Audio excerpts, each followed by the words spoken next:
Right now time पे NASA को एक बहुत बड़ा डर लगा हुआ है। लेकिन क्यों? हमारे अर्थ के सबसे क्लोज में जो एक सन है जिसका नाम है बेटलज्यूस। खास बात यह है कि वो सन के अंदर कुछ हलचल हो रही है। नॉर्मली तो वो एक सितारा है जिसके अंदर कुछ हलचल हो रही है, लेकिन वो हलचल ऐसी है कि वो हर एक स्पेस एजेंसीज को हिला के रख दी है।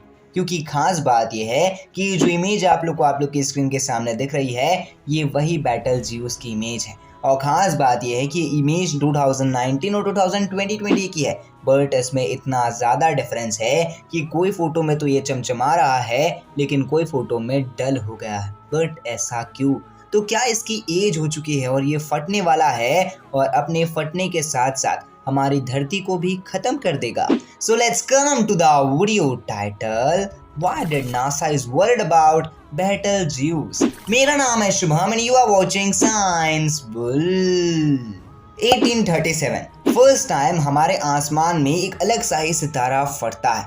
जो सितारा बेसिकली हमसे काफ़ी ज़्यादा दूर होता है, जिसकी लाइट की स्पीड की एनर्जी काफ़ी ज़्यादा तेज़ी से ट्रैवल करते हुए हमारी तरफ आती है, और वो रात को भी दिन बना देती है। उस वक्त ऐसा हुआ था कि हमारे सौरमंडल में दो सूर्य दिखने लगे थे। नॉर्मली हम अगर अर्थ से खड़े होकर सूर्य को देखें तो हमें एक सूर्य नहीं दिख रहा था, हमें दो दो सूर्य दिख रहे थे। इतनी ज़्यादा पोटेंशियली वो फटा था। और रात के वक्त जो चांद था वो एक सितारा बन के रह गया था। नॉर्मली इतनी ज़्यादा रोशनी थी कि वो रोशनी रात के वक्त भी हमें दिन का प्रतीक दे रही थी। तो सोच सकते हो कि जब 1837 पे ऐसा हादसा हुआ था जो इतना ज़्यादा खतरनाक था, तो जो अभी होगा वो कितना ज़्यादा खतरनाक होगा। नॉर्मली कहा जा रहा है कि अगर बेटलज्यूस फट जाता है तो एक्चुअल में हमारे सौरमंडल में 10 सूर्य जितनी रोशनी आ जाएगी, और रात के वक्त तो कोई पूछने का नज़ारा ही नहीं होगा। अब आप लोग सोच सकते हैं कि अगर ये फट गया तो हमें सुबेरे के वक्त 10-10 सूर्य की किरण को फेस करना होगा, तो हमारे अर्थ का क्या हाल हो सकता है। बट क्या एक्चुअल में बेटलज्यूस स्टार फटने भी वाला है या फिर नहीं? नासा इसके बारे में इतना ज़्यादा वरीड क्यों हो रहा है? क्या हमारी धरती ये बेटलज्यूस स्टार की वजह से ख़त्म हो जाएगी? तो देखो, नॉर्मली कोई भी स्टार की एज होती है 10 बिलियन ईयर्स। हर 10 बिलियन ईयर्स के बाद एक्चुअल में जो स्टार रहता है वो फट जाता है। बट खास बात यह है कि बेटलज्यूस को तो 10 बिलियन ईयर्स हुए ही नहीं है, तो वो फट कैसे सकता है? बल्कि राइट नाउ टाइम पे तो बेटलज्यूस मास एक्सटेंशन के प्रोसेस पे है ना। मास एक्सटेंशन बेसिकली एक ऐसा प्रोसेस होता है जिसमें कोई भी स्टार अपने अंदर के मास को धीरे धीरे आसपास की जगहों पे फेंकना शुरू कर देता है।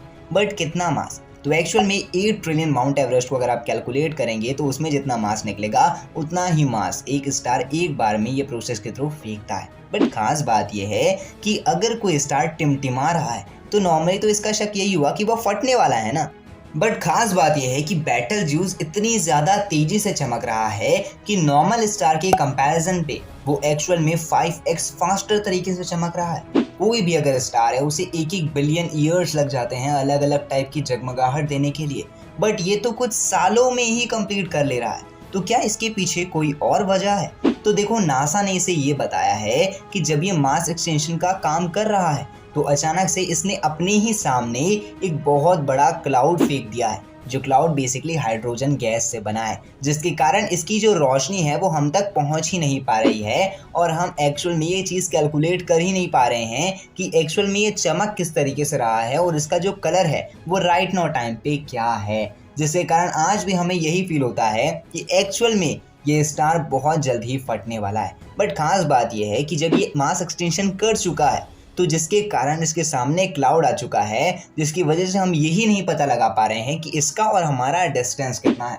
अगर बाय द वे ये फट भी जाता है तो हमें इस चीज़ का अंदाज़ा है ही नहीं कि उसकी एनर्जी यहाँ तक आएगी भी कि नहीं आएगी। तो देखो, नॉर्मली अगर हम कैलकुलेट करने लगेंगे अभी तो इसका और हमारा डिस्टेंस 500 लाइट ईयर्स होगा। अब नॉर्मली मान लीजिए कि आपसे 500 लाइट ईयर्स कोई चीज़ बढ़ रही है या फिर कुछ भी चीज़ हो रही है। अब मान लो वो फट गया, उसकी जितनी भी एनर्जी है वो यहाँ आते तक ही ऑलमोस्ट ख़त्म हो जाएगी, और अगर आने में भी उसको 500 साल लगेंगे। तो राइट नाउ टाइम पे हम तो सेफ है, लेकिन आने वाली जनरेशन को मे भी हो सकता है कुछ हो।